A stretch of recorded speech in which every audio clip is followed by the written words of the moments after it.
And decided that what I wanted to do was conduct diary studies of some of America's best women leaders, so to get a very concrete idea of what women's leadership at its best looked like, and then present that with the idea that this could be valuable valuable information. So I documented certain skills of the women. The women I studied were very, very different, but they had certain skills that were in common. They tended to be very focused on building good relationships, not only themselves, but creating organizations where good relationships could thrive. They tended to lead from the center rather than the top, with a lot of trappings of hierarchy, putting themselves in the center of things and drawing people in around them.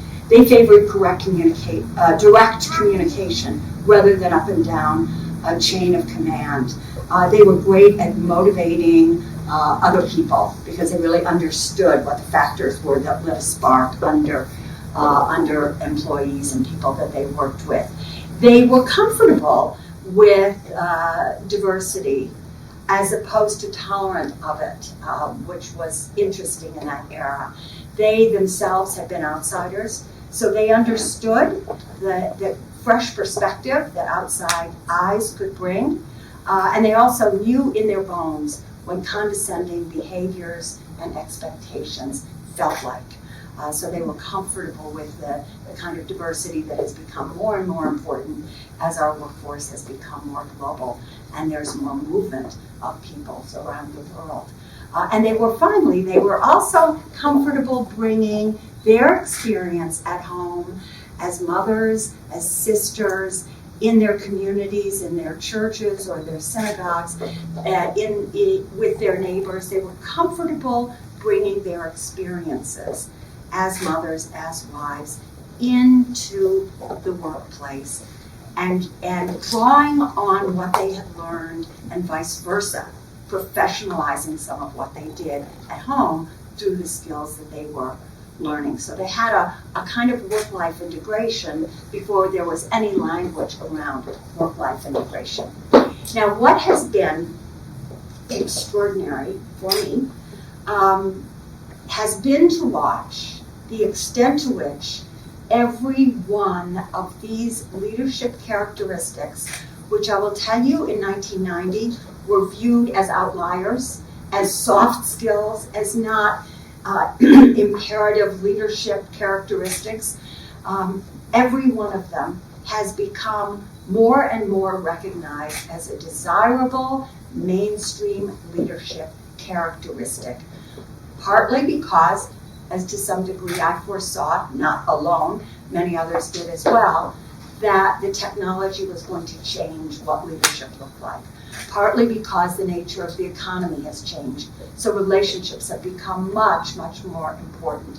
But I believe also partly because there's so many more women in organizations and women in positions of authority and influence. And that has begun to change the leadership model for the good. Back in the 1980s, Fortune magazine still had a yearly cover story, America's Toughest Boss. And they would profile someone who, by today's standards, would basically be borderline abusive to employees and talk about, this guy really gets things done. He achieves the numbers. And there'd be absolutely no focus on how he interrelated with the people in his organization, with his leadership team, or certainly not in his community or at home. And that has changed. That has changed. And we recognize a greater integration of the personal and the professional now. But, so this has been deeply inspiring for 30 years to watch this evolution in how we understand leadership at its best. Deeply inspiring. But it also has raised the question of, if there's this extraordinary confluence between what women bring as leaders and what organizations need to function in today's environment, why are there not more women in very senior executive positions, more women who are making the strategic decisions that govern the direction of major organizations, communities, our country, and our world. Why hasn't that happened if what women bring is so appropriate? And that has really been my quest for, I'd say, the last 10 or 15 years in the books and the articles I've written, and the workshops I've done, is looking at why that is.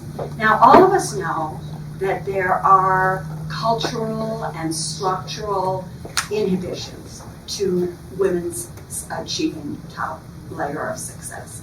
That there are old boys networks, that there are all kinds of, I don't even want to say impediments, but there are all kinds of points at which women can get stuck because of culture and structure in many organizations, in many sectors, in others that's less true. But what I've tried to focus on in my work is not that larger structural and cultural reform so much as what women can do to rise themselves.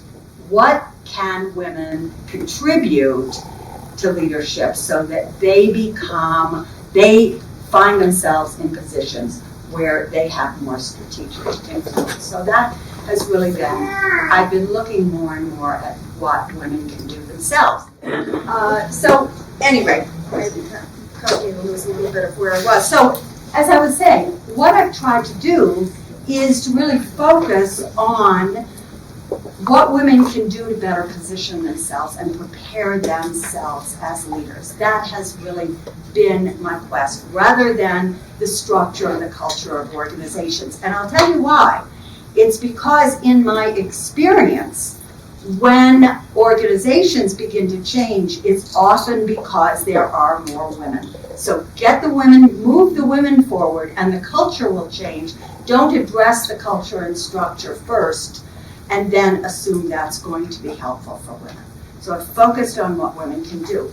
Now, I've been very influenced in my thinking through this process by Marshall Goldsmith's work, in particular his book, What Got You Here Won't Get You There. How many of you are familiar with it or may have read it? Yes, of course, it's fabulous, as you know.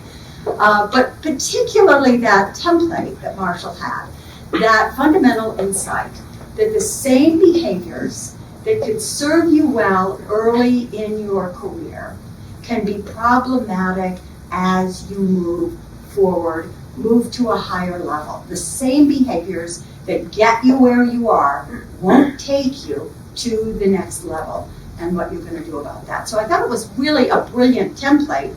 However, in working with the book in some of the leadership workshops I was doing, I was very aware that the behaviors that Marshall chose to focus on, which were, as he defined them, behaviors that got in the way of successful people, were clearly drawn from a heavily male coaching base that Marshall has, because many of them were not particularly applicable for women.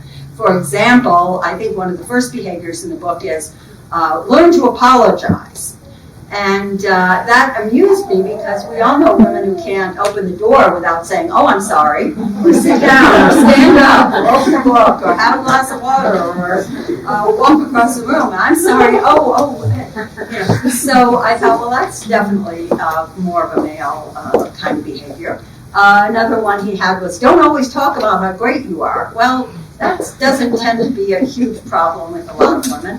So there were a number of things. Some of the behaviors were certainly gender neutral, but there were a number of behaviors that were not really issues for women, at least in the decades I had of experience. And then there were other important behaviors that I felt had been left out. So I suggested to him that we collaborate on a book about the behaviors that get in women's ways. And then a male colleague later reminded us that we had talked about this, and they were, he agreed to go forward. So it was really quite a process, and I think it has a relevancy for today because of where we are. I know, because I do so many of these programs all around the world, I know that there is greater energy from women, greater impatience from women with the answers that they're often getting, and most important, a greater confidence among women in what they have to contribute. And all those things are creating an environment in which I think we have an opportunity to make extraordinary progress, and people are seeing this book as part of that. And I loved what Sarah said, that on one hand it's active, and on the other hand it is collective, because we help one another rise. And as I talk about some of the behaviors here, they may not necessarily apply to you, but I would be very surprised if it doesn't occur to you that so-and-so could really use some help on this. And there are specific ways of doing that. So it can be very, it's very useful in that way. So generally what I try to do is talk about 3 behaviors. And again, when I have audiences where people have read the book, I bring in some outside material. The one behavior I like to start with, because when I ask for a show of hands in all kinds of groups, this is the one that often gets the most endorsement in terms of people feeling that this has been a problem for them, is expecting others to spontaneously notice and value your contributions, rather than having to draw attention to them. Find a way you are comfortable with to draw attention to them yourself. I have been aware of this for a long time. I did a series of interviews for professional services firms, that is women partners, investment bank, consulting, accounting, and law firms. And one of the questions I asked them was, what are the younger women who have the potential to be partner? What are they best at? And what do they struggle with most? And what I heard they were best at was very consistent. They are excellent in the quality of the work they deliver. They are conscientious. They show up. They cross every T and dot every I. They are really A+ workers. And what I heard they struggled with most was also very consistent. And that was, they aren't good at getting known, especially at higher levels, for the quality of the work they do. They're not that comfortable representing it, talking about it, or intentionally building allies who can help them get known for what they're doing, because that is an essential part of being recognized. Going back to what Sarah said, a collective kind of effort here. And when I would ask, so I interviewed the younger women in all these firms, and have since done this with groups that I've worked with in workshops. I would ask, how many of you are good at this? And I would get, maybe 10 to sometimes, some very sales-heavy sectors, 25% of the hands would go up. Women would say, I'm very good at getting known for what I do. But most of them would not report that. And when I would say, why not? I always heard one of 2 things. The first was, if I have to act like that guy down the hall to get noticed around here, no thank you. In other words, they were seeing it as a real either-or. Either I behave in a way that to me seems obnoxious and that I know would make me feel uncomfortable, or I don't even address this at all. And the other thing I would hear was, I believe that if I do great work, people should notice. And they should, but they often don't. And it is every one of us needs an intentional plan for drawing attention to what we're contributing, to make sure it's recognized and known. And one of the most effective ways to do that is to enlist other people in helping us to both articulate it and have a plan for getting known. Because we're not always comfortable saying, using the I word at every opportunity. Well, I did this, and then I brought in that, and this initiative wouldn't have happened if not for me, et cetera, et cetera. That's that behavior of that guy down the hall that people often are uncomfortable with. You've got to find a way to do that. It's really important. It is essential to positioning yourself to really achieve the full measure of what your talents are. Recognition, a wonderful friend of mine, Anna Fells, who's a psychiatrist, wrote a book about women and ambition. And she said there are two things that are necessary for achieving ambition. And one is mastery, and the other is recognition. And women often tend to overemphasize mastery, that is, being good at what they do, and underemphasize the role of recognition or credibility or having a profile in what you're known for. People should notice. What I'd like to do here for a moment, if you'll indulge me, I would like to ask you at your tables to look at the person next to you, and if there are 5 people at a table, do it. Pair yourself off naturally. If you've got 5 people or an overage 3 people, a group of 3 is fine. But what I'd like to ask you to do is take about 5 minutes together and share with that other person one thing you would like to be known or recognized for that you do. It can be something that you feel like you're on a path to being recognized for. It can be something that you believe people really don't have an understanding of what you contribute. But think of that. Think of one specific thing. It doesn't matter how small it is, how limited it is, or how big it is, which is what comes to mind. And then tell the other person, and tell them and ask them, what do you think could help me get better recognized for this contribution? So it's a 2-part instruction.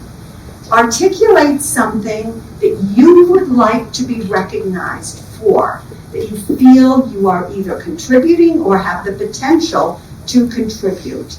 And then ask the other person, what would you suggest? Do you have any suggestions for me about how I might do this? And then switch sides and do it with one another. So I want you to take 5 minutes and do that. We'll do a little bit of a debrief. We'll see what we can come up with. Thanks. Team effort. A big part of it was they had to start and manipulate.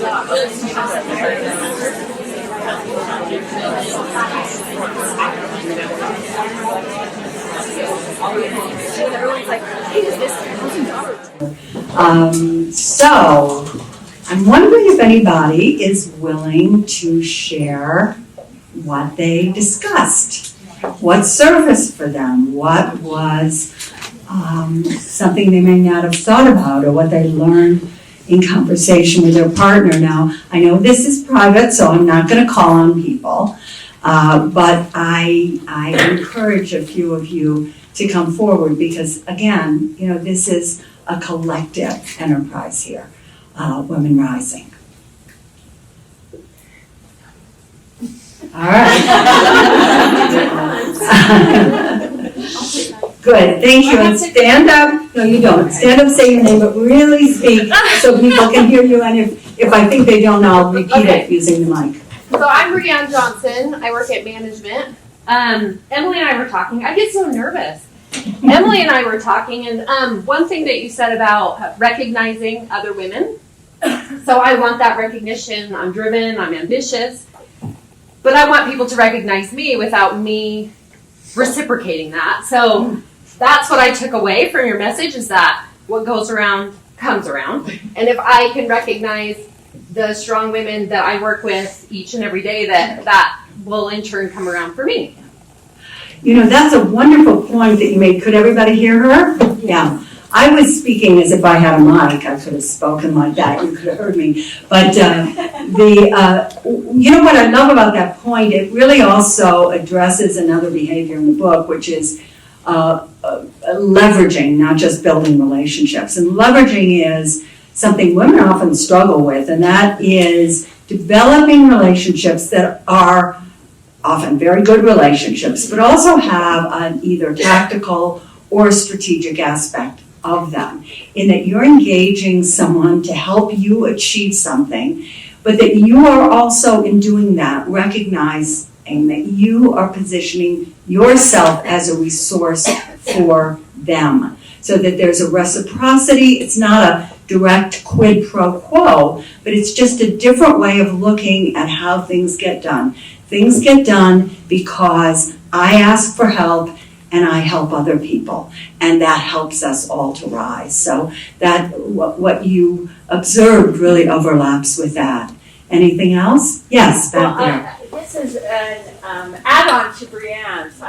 And your name? Carol Elkington, and I work on the philanthropic end with Larry H. Miller Charities. I have worked with Brianne, and one thing I think women can do, I like to do this for men or women, that if you see somebody doing a good job, and Brianne does a good job, and her boss was standing there, you need to say something to the person over them, not just to them. So Brianne, she was so kind because she thanked me, and to me it was just nothing. It's what you do. But in front of her boss, I wanted him to know, wow, I've really noticed her, and she is really good at her job. And so we need to do that for each other. I mean, telling the person themselves is great, but share that with people in charge. It's really being, to some degree, an informal sponsor for that person, where you're trying to guide how they are perceived in the organization. And we all have so many opportunities to do that.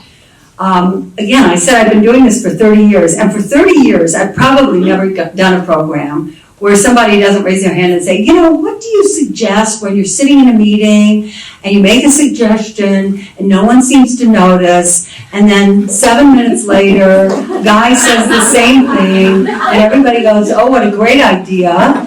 You know, how are you supposed to handle that? And there are many ways you can handle that. You can always yourself just say, hey, that was a great idea, Joe. I'm glad you agree with me. That can work. But the most effective way to deal with that is always going to be having a sort of posse of supporters in that room and seating the room before you go in and say, you know, this has happened to me in this meeting.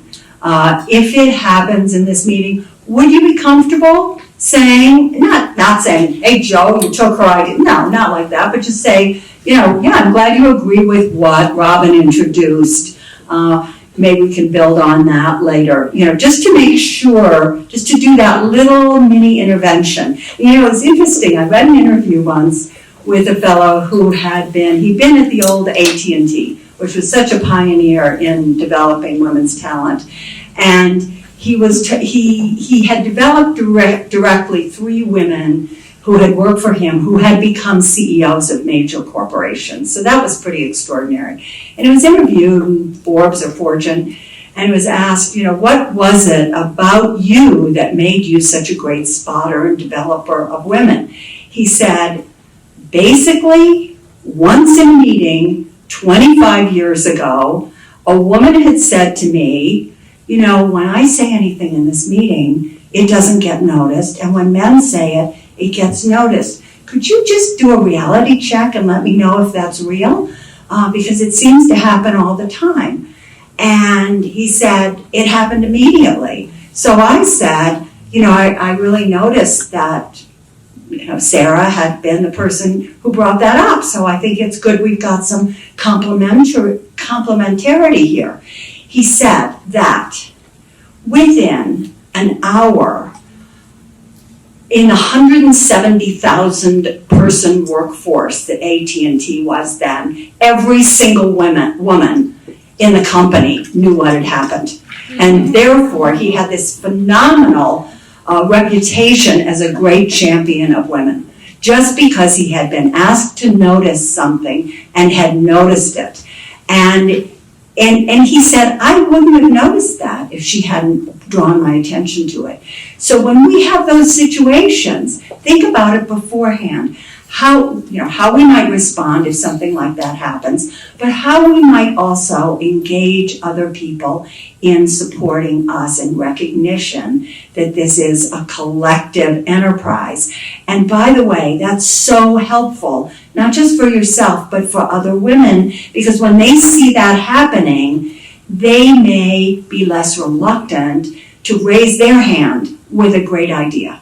Because when you get a young woman who goes into a meeting or a situation and she routinely sees what women say gets ignored, then she's going to be reluctant to go out on a limb herself and take that risk of speaking about an idea. But when she's seen people get support when they do that, so that it really works, that's going to be very powerful. So exactly as you said, speaking with other people about it, speaking publicly about it, praising people to their boss or in a meeting, drawing attention to what they said. Those are really, really important ways we can support each other.